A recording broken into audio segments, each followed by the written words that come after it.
We are seaside here at the house. I just want to bring you guys a video about some data for your Lambda. Stay tuned.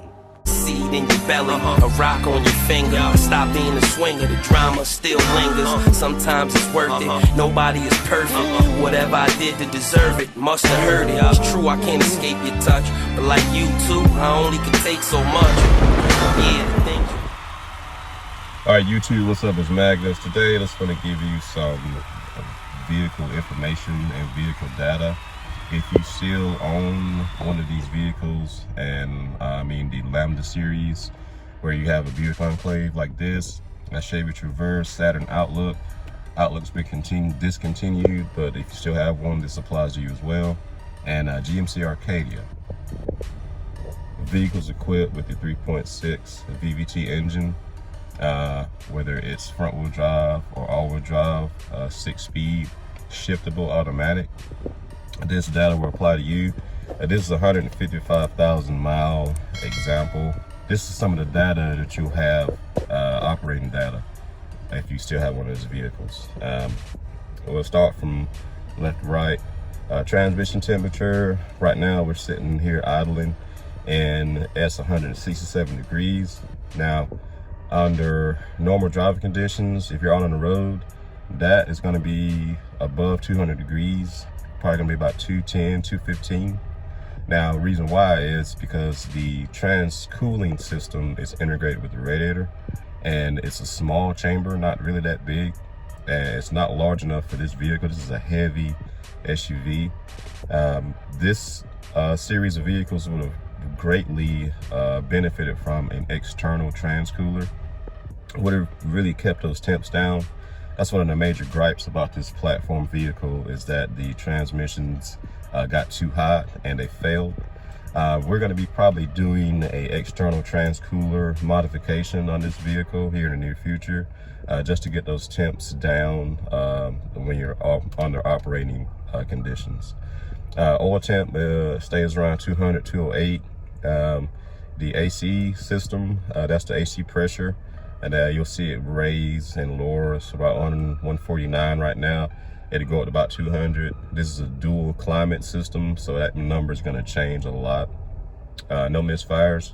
Of course, you know, we did the coil pack and spark plug change. Put the video card for that, so you can check that video out. Intake temperature is around 140 degrees. It's 72 degrees outside. We're sitting in the shade, and that's pretty normal. On cold mornings, it's going to be way low because the engine is going to be cooler. Volts. Now, this voltage system on this car is a demand type system. I'm going to show you the actual gauge for that. It's going to be sitting around 14. Now, if you see that gauge drop 13, don't freak out. It's the way the system's set up. If there's a demand for more voltage, it'll pick up. And if it doesn't need it, it'll drop down. The coolant is 195 degrees stat. And you're gonna see it there, and see it drop even lower. And it may go up to around 200 degrees, but that's just a normal operating temperature for that. Fuel pressure is gonna be around 60 PSI, 60 to 55. That's normal. And your timing, this vehicle has some wear on it, and timing is gonna change all the time. But on a normal drive condition, around 2 grand, you see it goes up to about 40 to 50 degrees time in advance. Like I said, that's just because of some wear on this engine, and timing is pulled and added just to compensate for the wear. Reason why the timing chains they use in this 3.6 motor, the material is really soft. It'll stretch over time. So that right there is why your timing is going to change a lot.